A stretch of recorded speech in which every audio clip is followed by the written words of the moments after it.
هادي له أشهد أن لا إله إلا الله وحده لا شريك له وأشهد أن محمدا عبده ورسوله اللهم صل على محمد وعلى آل محمد كما صليت على إبراهيم وعلى آل إبراهيم إنك حميد مجيد اللهم بارك على محمد وعلى آل محمد كما باركت على إبراهيم وعلى آل إبراهيم إنك حميد مجيد أما بعد فإن خير الحديث كتاب الله وخير الهدي هدي محمد صلى الله عليه وآله وسلم وشر الأمور محدثاتها وكل محدثة بدعة وكل بدعة ضلالة وكل ضلالة في النار. أعوذ بالله السميع العليم من الشيطان الرجيم. بسم الله الرحمن الرحيم. وَإِذْ يَمْكُرُ بِكَ الَّذِينَ كَفَرُوا لِيُثْبِتُوكَ أَوْ يَقْتُلُوكَ أَوْ يُخْرِجُوكَ وَيَمْكُرُونَ وَيَمْكُرُ اللَّهُ وَاللَّهُ خَيْرُ الْمَاكِرِينَ.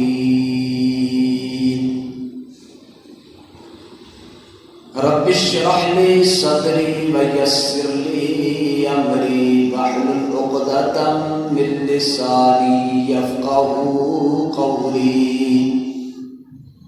رب زدني علما رب يسر ولا تعسر وتمم بالخير.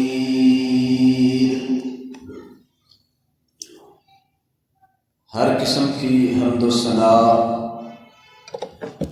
اللہ وحدہ لا شریک کے لیے ہے.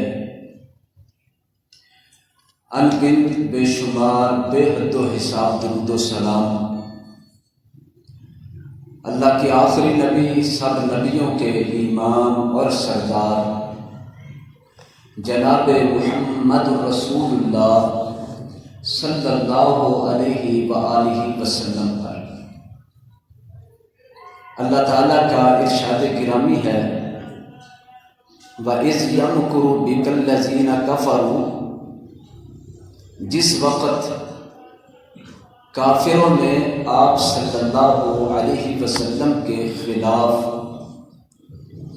چال چلی، منصوبہ بنایا، لِيُثْبِتُوكَ کہ آپ صلی اللہ علیہ وسلم کو قید کر دیں، او یقتلوک کیا آپ صلی اللہ علیہ وسلم کو جان سے مار دیں، او یخرجوک یا آپ صلی اللہ علیہ وسلم کو وطن سے نکال دیں. وَيَمْكُرُونَ وَيَمْكُرُ اللَّهُ. وہ مکر کر رہے تھے اور اللہ بھی اپنی چال چلا رہا تھا. واللہ خیر الماکرین. اور اللہ تعالی سب سے بہتر تدبیر کرنے والا ہے. حضرات گرامی، خطبہ جمعہ کا بہت زیادہ اجر و ثواب ہے. اس کی وجہ یہ ہے کہ خطبہ جمعہ میں دین کی تعلیم حاصل کی جاتی ہے، دین کو سمجھا جاتا ہے، دین کا علم حاصل کیا جاتا ہے، اور دین کا علم سارے اعمال صالحہ میں وزنی ترین عمل ہے.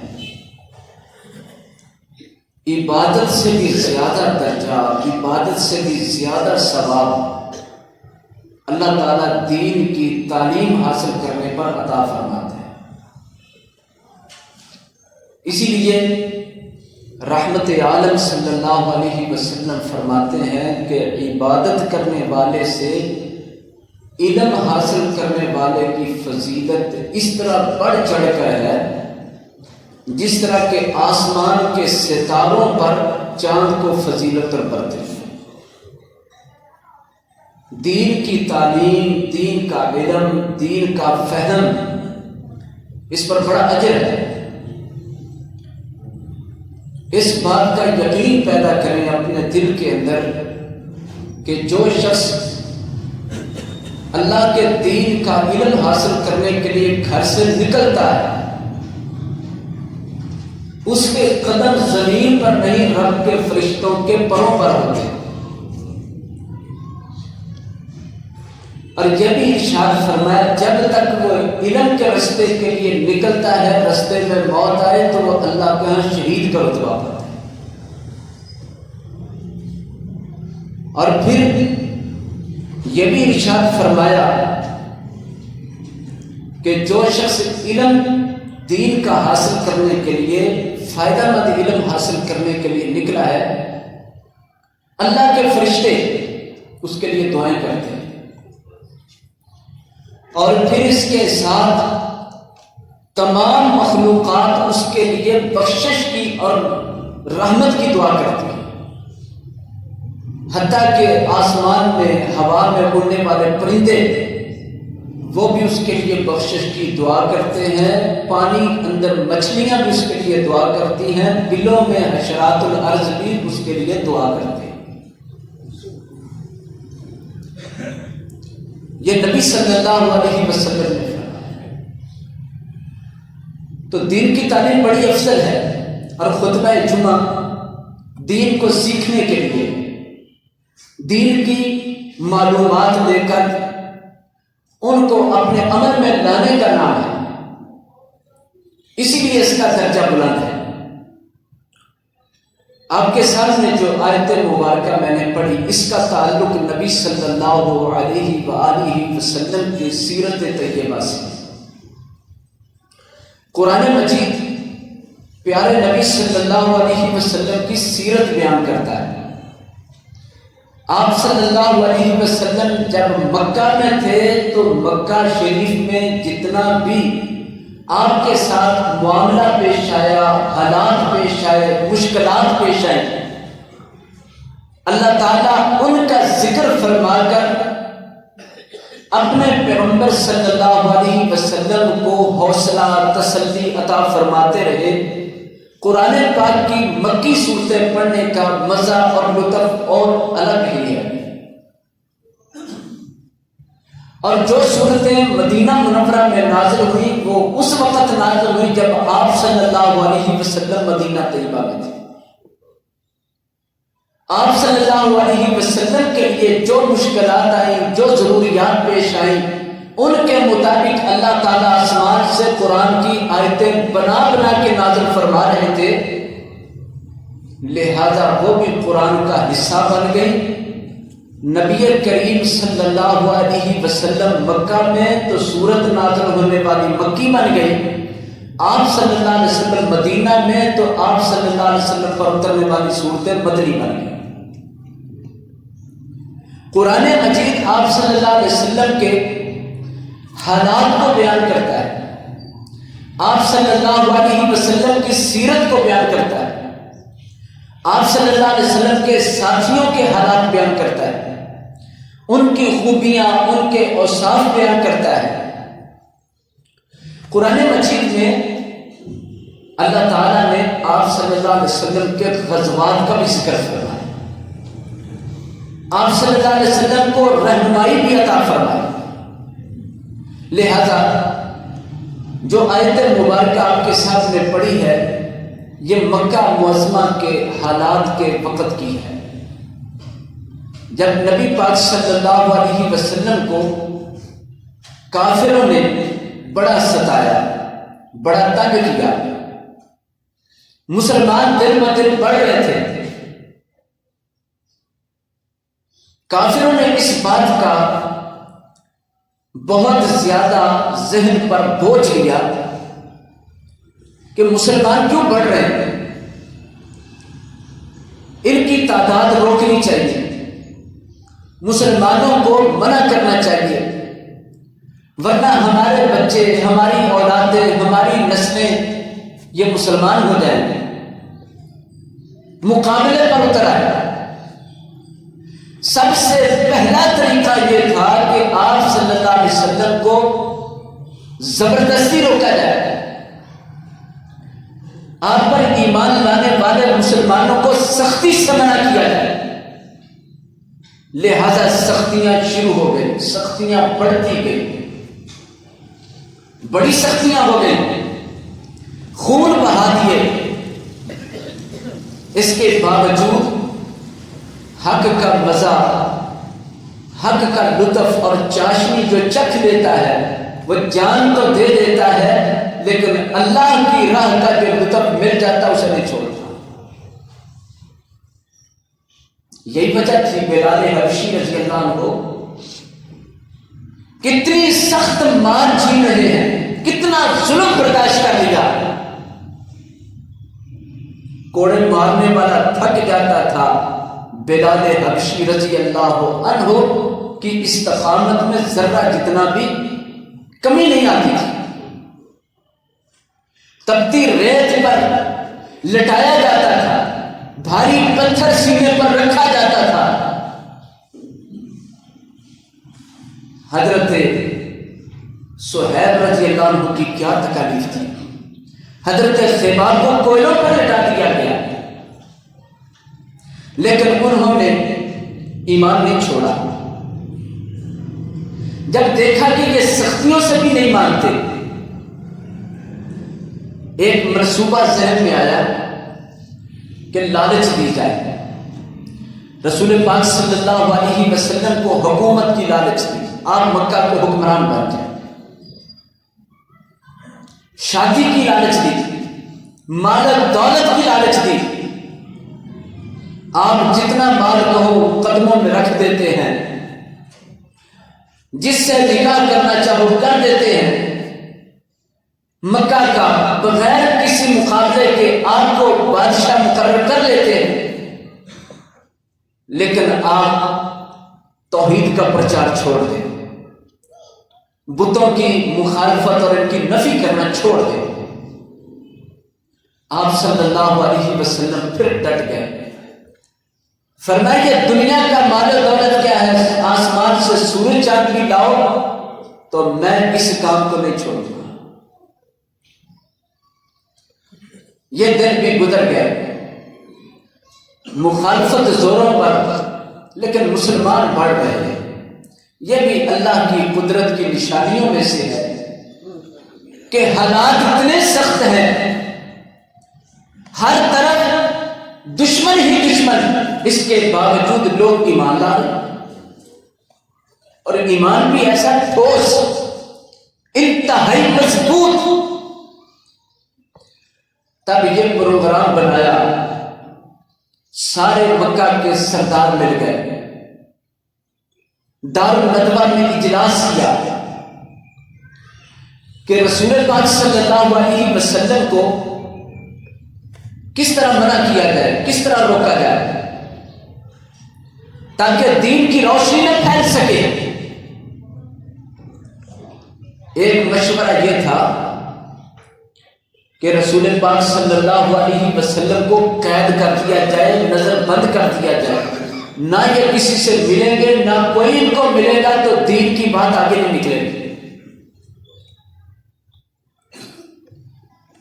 ایک مشورہ یہ ہوا تو اس کے جواب میں یہ کہا گیا کہ محمد صلی اللہ علیہ وسلم کے ساتھی، آپ کے صحابی، ایمان لانے والے، اگرچہ وہ کمزور ہے، غریب ہے، تھوڑے ہیں، لیکن وہ اپنے محبوب پیغمبر کو قید میں برداشت نہیں کریں گے،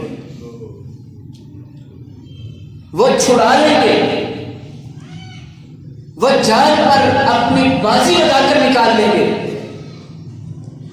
کہا پھر وطن سے نکال دیتے. شیطان انسانی شکل میں وہاں موجود تھا.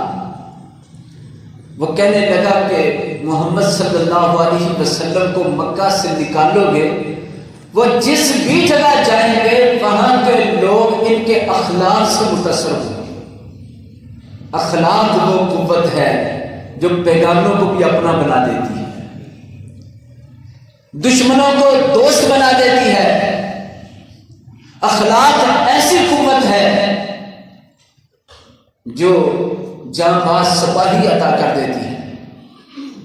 شیطان نے کہا کہ ان کا اخلاق بہت اچھا ہے، جہاں بھی جائیں گے وہاں کے لوگوں کے دل جیت لیں گے، وہاں کے لوگ ان کے ساتھی بن جائیں گے، اور پھر وہ زبردست فوج بنا کر تم پر حملہ آوریں گے. ان کو مکہ سے مت نکالنا.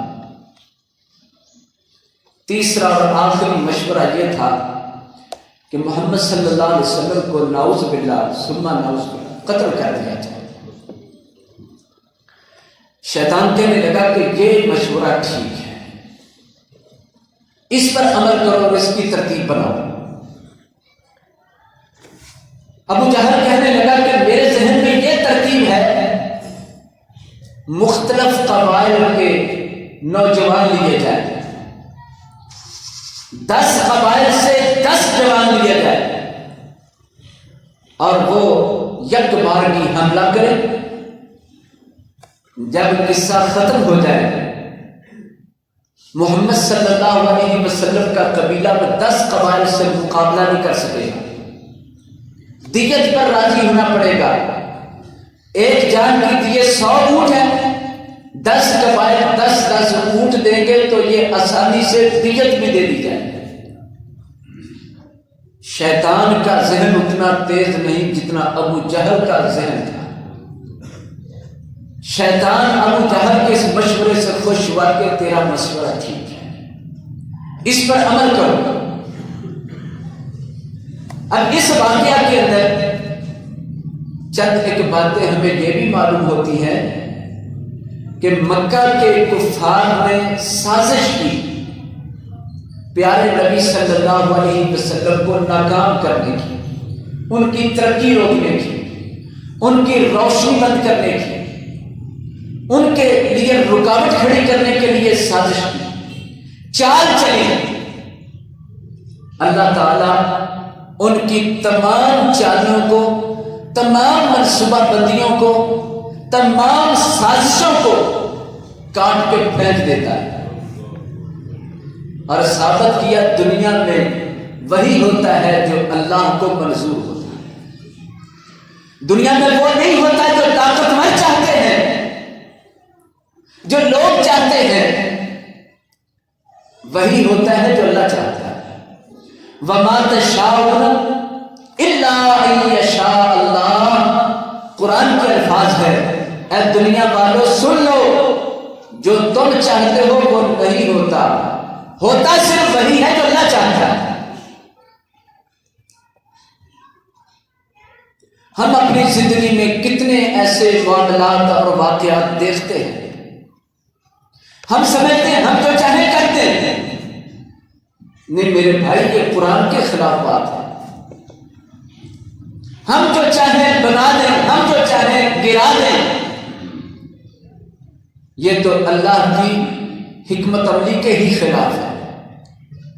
یہ بات تو بالکل غیر صحیح ہے، غلط بات ہے. اللہ کے حکم سے ہوتا ہے، اللہ کی توفیق سے ہوتا ہے جو ہوتا ہے. حضرت علی رضی اللہ تعالی عنہ فرماتے ہیں، میں نے اپنے رب کو پہچانا ہے اپنے ارادے فسخ ہونے سے. کتنی قیمتی بات ہے،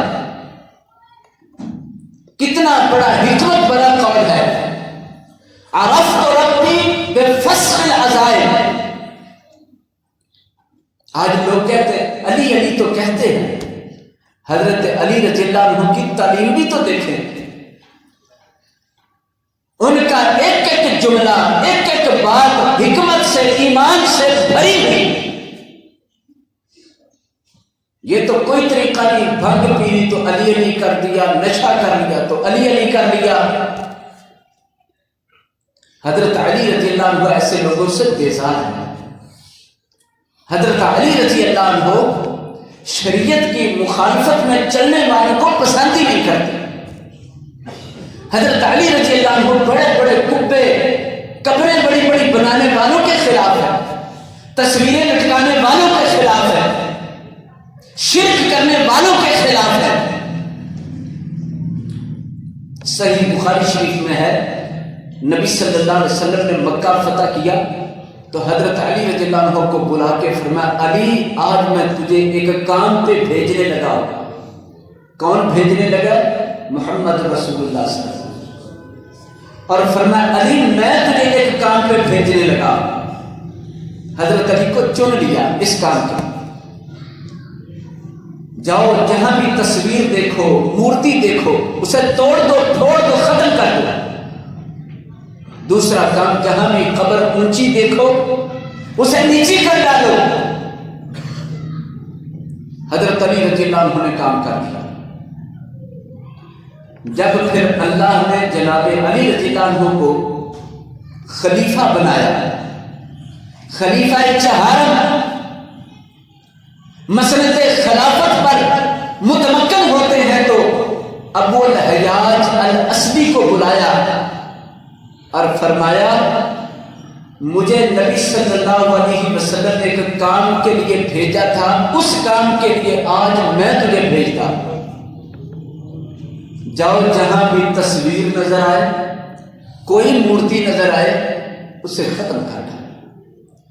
کتنا نبی پاک کی تعلیم سے محبت ہے. جو کام مجھے میرے نبی نے فرمایا تھا آج میں وہ کام تجھے کہتا ہوں.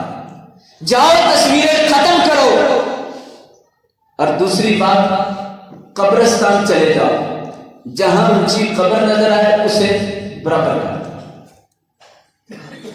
یہ صحیح مسلم شریف کے اندر بھی الفاظ ہیں. حضرت علی رضی اللہ عنہ کا تو کردار یہ ہے، تعلیم یہ ہے. میرے بھائی سچے علوی بن جاؤ، حضرت علی رضی اللہ عنہ کو ماننے والے بن جاؤ. ان کے دل کے اندر نبی پاک کی محبت اور نبی پاک کے صحابہ اور نبی پاک کے دوستوں کی محبت کتنی زیادہ تھی. آج نبی پاک کے صحابہ سے بغض رکھ کے علی علی کرنا یہ کون سی بات ہے؟ تو حضرت علی رضی اللہ عنہ کی بات میں عرض کر رہا تھا کہ کتنی حکمت بڑی بات ہے. عرفت ربی بفصل العزائم، لوگوں میں نے اپنے رب کو پہچانا اپنے ارادے ناکام ہونے سے. ہمارا کوئی ارادہ ناکام ہو جائے، کوئی پروگرام خراب ہو جائے، ہم رب پہچاننے کی بجائے رب سے انجام ہو جاتے ہیں، ہم رب سے دور ہو جاتے ہیں، ہم رب کے شکوہ کرنے والے بن جاتے ہیں. لیکن قربان جائیں، جناب علی المرتضیٰ شیر خدا رضی اللہ تعالیٰ عنہ فرماتے ہیں جب میرا پروگرام کوئی ٹوٹ جاتا ہے، جب میرا ارادہ کوئی ناکام ہو جاتا ہے تو وہاں میں پہچانتا ہوں کہ میرا رب بڑی طاقت والا ہے. ایک وہ ذات ہی تو ہے کہ میں نے پوری کوشش کی، میری کوشش نہیں کامیاب ہوئی، اس کا مطلب ہے میرے اوپر کوئی طاقت ہے اور وہ بڑی قوت والی ذات ہے، بڑی اعلیٰ کوئی ذات ہے. پھر وہ میرے ساتھ مہربان اتنا ہے کہ جو میں سوچتا ہوں وہ اس سے بھی بہتر عطا فرمانے والا ہے. ارادے اس طرح اللہ تعالیٰ چاہے تو پورے کرے، چاہے تو خراب کر دے. اللہ تعالیٰ ارادوں کو ناکام کر دے. اللہ جو چاہتا ہے وہ ہوتا ہے. یہ ایمان کی بات ہے، یہ ایمان کا حصہ ہے، یہ قرآن کی تعلیم ہے، یہ پیارے محمد صلی اللہ علیہ وسلم کا دین ہے. کسی بھی شخص کی محبت میں آ کر اسے اللہ کے برابر نہیں کرنا چاہیے. یہ بہت بڑا جرم ہو جاتا ہے. انسان کو پتہ بھی نہیں چلتا، سمجھ بھی نہیں آتی۔ صحابہ کرام رضوان اللہ اجمعین کو سب سے زیادہ پیار اور محبت نبی صلی اللہ علیہ وسلم سے۔ ایک بار آپ کی مجلس میں بیٹھے ہوئے ایک صحابی نے یوں ارشاد فرمایا، یوں عرض کی، اللہ کے نبی صلی اللہ علیہ وسلم، وہی ہوتا ہے جو آپ چاہتے ہیں، جو اللہ چاہتا ہے اور آپ چاہتے ہیں، ما شاء اللہ و شئت۔ یہ ترمذی شریف کی حدیث ہے۔ آپ صلی اللہ علیہ وسلم نے سن کر خاموشی اختیار نہیں کی کہ آپ سمجھتے میری تعریف ہی کی ہے تو چپ ہو جاتے، نہیں خاموش ہوئے۔ آپ صلی اللہ علیہ وسلم نے اس صحابی کو مخاطب کرتے ہوئے فرمایا، اے میرے صحابی، اے میرے ساتھی، اتجعلنی للہ ندا، کیا تو نے مجھے اللہ کا شریک بنا دیا؟ وہ صحابی حیران اور پریشان، اتجعلنی للہ ندا، مجھے اللہ کا شریک بنا دیا تو نے؟ کہ جو اللہ چاہے اور آپ چاہے وہی ہوتا ہے۔ ہمارے ہاں تو لوگوں نے اپنے پیروں فقیروں کو اللہ کے برابر کر دیا کہ جو فلاں بزرگ چاہے، جو فلاں چاہے۔ میرے دوستوں، میرے بھائیوں، آج سب سے زیادہ جس تعلیم کی ضرورت ہے وہ توحید کی تعلیم ہے۔ آج سب سے زیادہ جو توجہ کی ضرورت ہے وہ ایمان بچانے کی توجہ چاہیے۔ ایمان، اس کو ضائع کیا جا رہا ہے، شیطان ایمان پر ڈاکے ڈال رہا ہے۔ لوگ کہتے ہیں یہ کون سی باتیں ہیں، ان میں کیا اہمیت ہے؟ یہی تو وجہ ہے آج مسجدیں اس لیے خالی ہیں کہ دل ایمان سے خالی ہے۔ جو ایمان تمہیں مسجد تک نہیں لا رہا وہ جنت تک کیسے لے کے جائے گا؟ یہ ایمان تجھے اللہ کے سامنے سجدے تک نہیں لا رہا، دن میں 5 بار اللہ کے گھر نہیں آنے کے لیے تجھے اکساتا، تجھے جذبہ دلاتا، تمہیں کھڑا کرتا، تو جو ایمان اتنا کمزور ہے کہ اللہ کی عبادت کے لیے نہیں لا سکتا، محلے کی مسجد تک نہیں لا سکتا، تو یاد رکھیں وہ خوش فہمی ہے کہ وہ اللہ کی جنت تک ہمیں لے کے چلا جائے۔ یہ بات تو ساری ایمان کی، اور شرک سے بچنے کی ہے۔ شرک سب سے بڑا نقصان ہے۔ ابھی بھی لوگ کہیں گے کہ یہ کیسی بات ہے؟ ملتان کے قریب شجاع آباد ہے، وہاں لوگوں نے ایک قبر کو اچھی طرح بنا کر باقاعدہ اس کا طواف شروع کیا ہے، باقاعدہ۔ سوشل میڈیا پر یہ سب لوگوں نے دیکھا ہے، تقریباً 1 ماہ ہو گیا ہے۔ اس طرح طواف کر رہے ہیں جس طرح خانہ کعبہ کا طواف کیا جاتا ہے، اور لبیک اللہم لبیک ساتھ پڑھ رہے ہیں۔ کتنا سارا ہجوم ہے، کتنے سارے لوگ ہیں، وہ اپنے اپنے پیروں کی، بزرگوں کی قبروں کو خانہ کعبہ کا درجہ دے رہے ہیں، اس کے طواف کر رہے ہیں۔ ابھی بھی ہم اس کے لیے لوگوں کے اندر روشنی پیدا نہ کریں گے، لوگوں کے اندر شعور بیدار نہ کریں تو یہ گمراہی کہاں تک جائے گی؟ قبروں کے طواف شروع ہو چکے ہیں، قبروں پر سجدے شروع ہو چکے ہیں، قبروں سے مانگا جا رہا ہے۔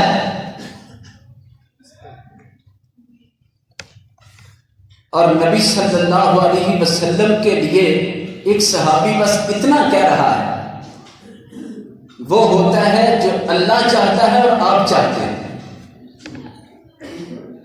یہ نبی پاک صلی اللہ علیہ وسلم کے بارے کا، یہاں تو سب کو کہہ دیتے ہیں کہ فلاں چاہے تو ہو جاتا ہے۔ نبی پاک صلی اللہ علیہ وسلم خاموش نہیں رہے، معاملہ اللہ کی عزت کا تھا، اللہ کی عظمت کا تھا، اللہ کے جلال کا تھا،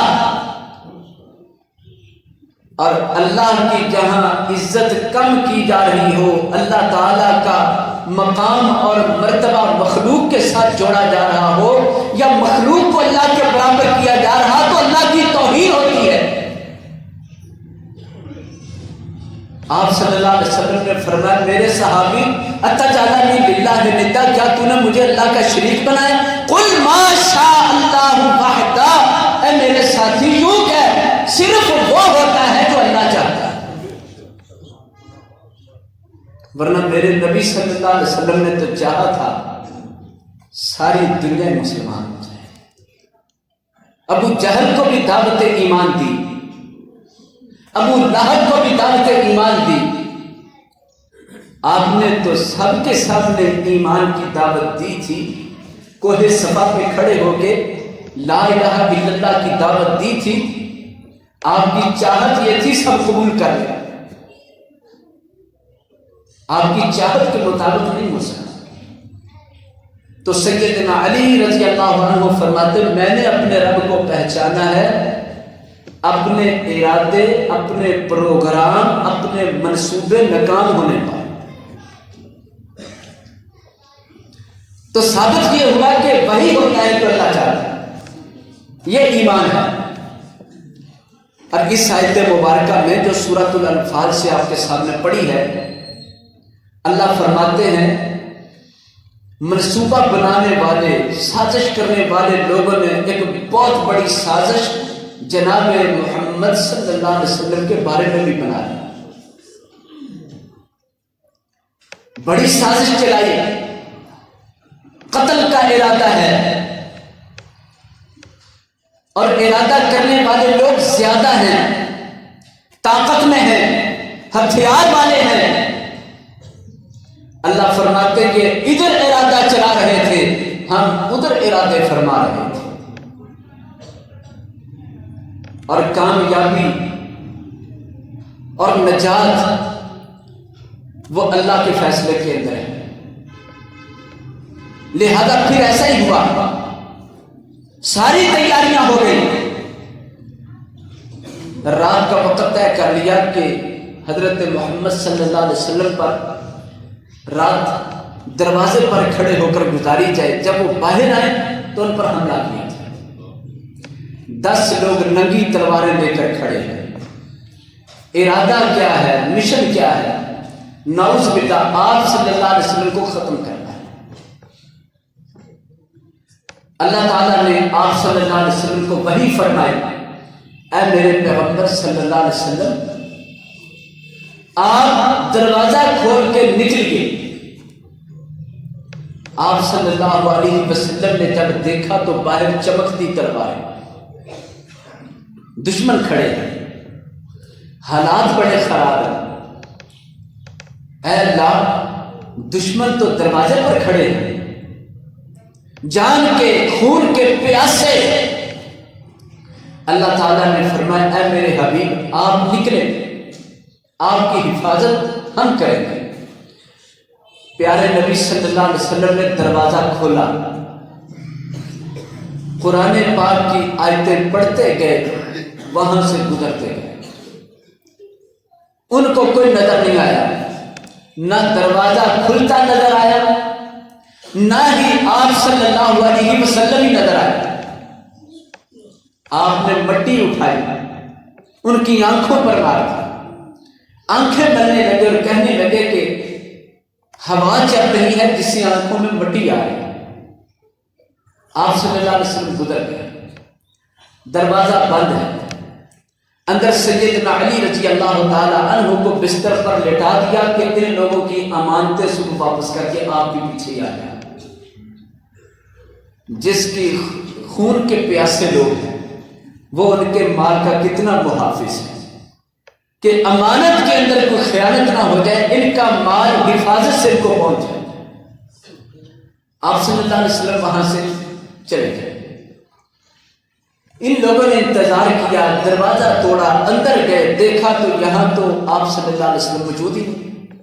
حضرت علی رضی اللہ عنہ نے پوچھا کہ محمد صلی اللہ علیہ وسلم کہاں گئے؟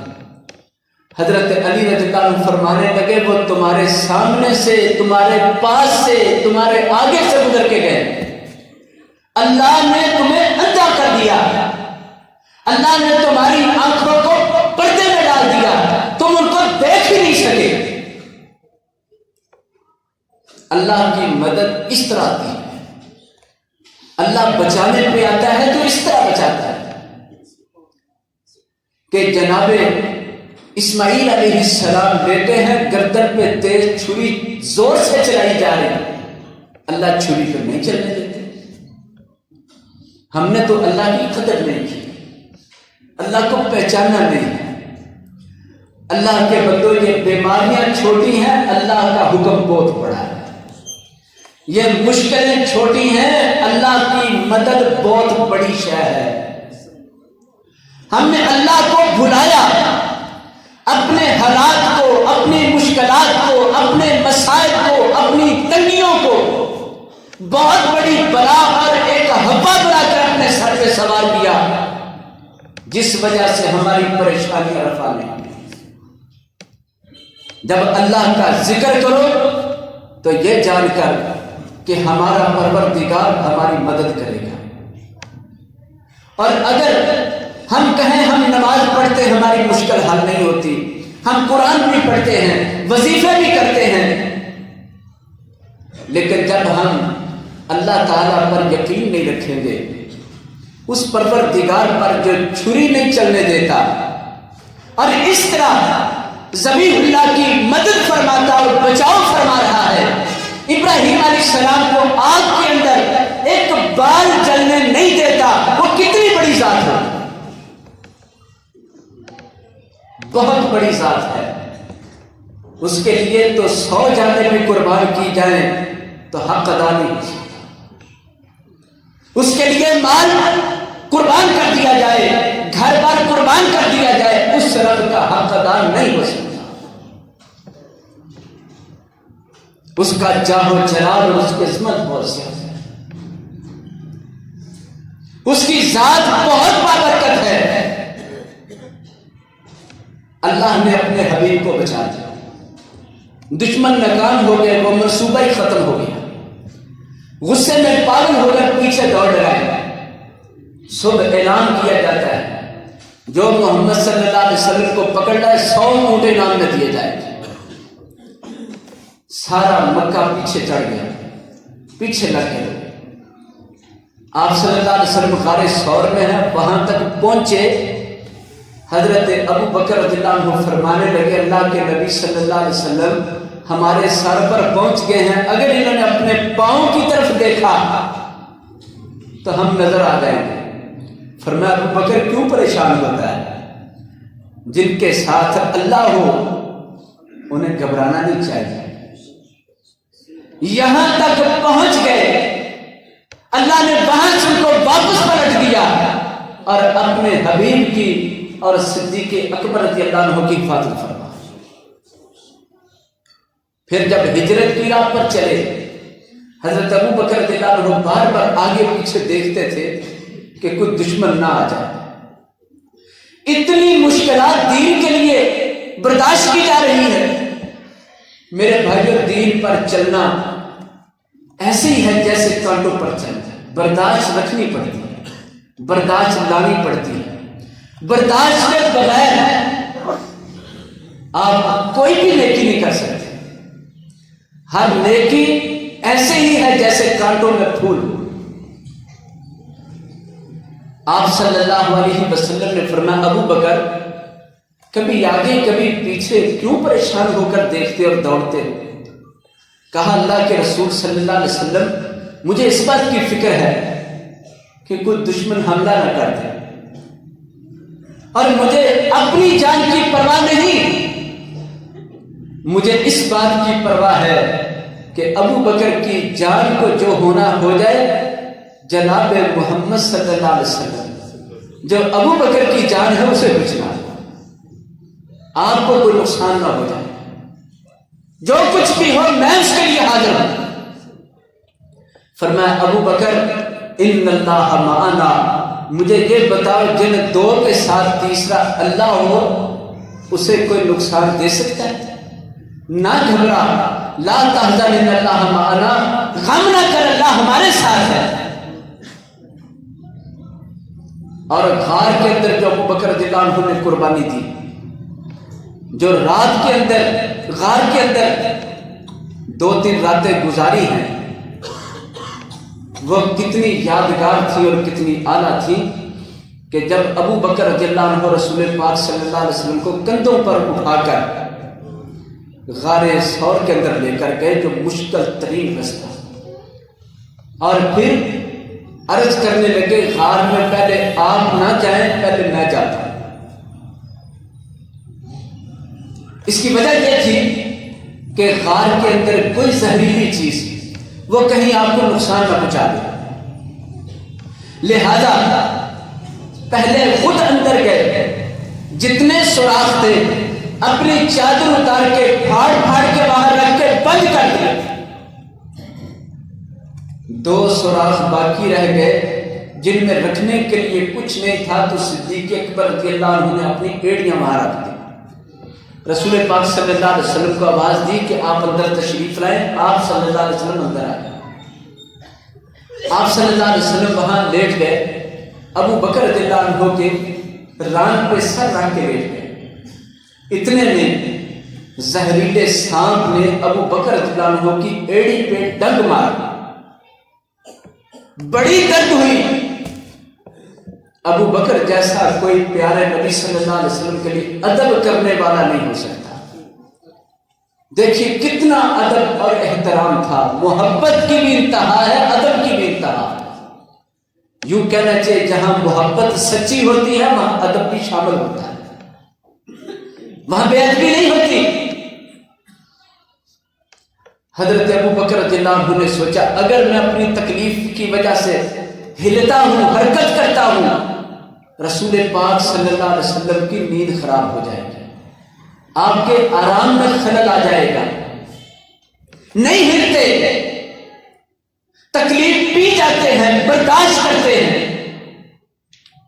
حتیٰ کہ جب درد حد سے بڑھ گیا، آنکھوں پر ضبط نہ رہا، آنکھوں سے پانی نکل آیا، آنسو نکل آیا، اور وہ آنسو بہتے ہوئے رسول اللہ صلی اللہ علیہ وسلم کے چہرے پر پڑے،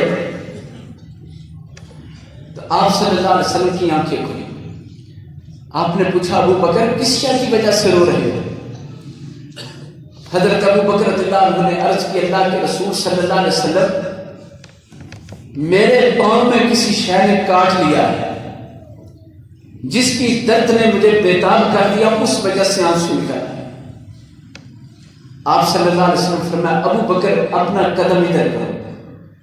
آپ نے لعاب دہن ایڑی پر لگایا۔ صدیق اکبر بیان فرماتے ہیں جس درد سے آنسو نکل رہے تھے وہ ایسے ہی ہو گیا جیسے کسی شے نے نہ کاٹا ہے نہ کوئی درد ہی۔ اللہ تعالیٰ نے اپنی تدبیر کامیاب کر دی، اپنی تدبیر غالب فرما دی، اور جتنی تدبیریں ہیں، جتنی چالیں ہیں، جتنی سازشیں ہیں، ان کو کاٹ کے رکھ دیا، اس لیے کہ واللہ خیر الماکرین، اللہ بہترین تدبیر کرنے والا ہے۔ اللہ سے دعا ہے اللہ تعالیٰ قرآن و سنت کے مطابق عمل کی توفیق عطا فرمائے۔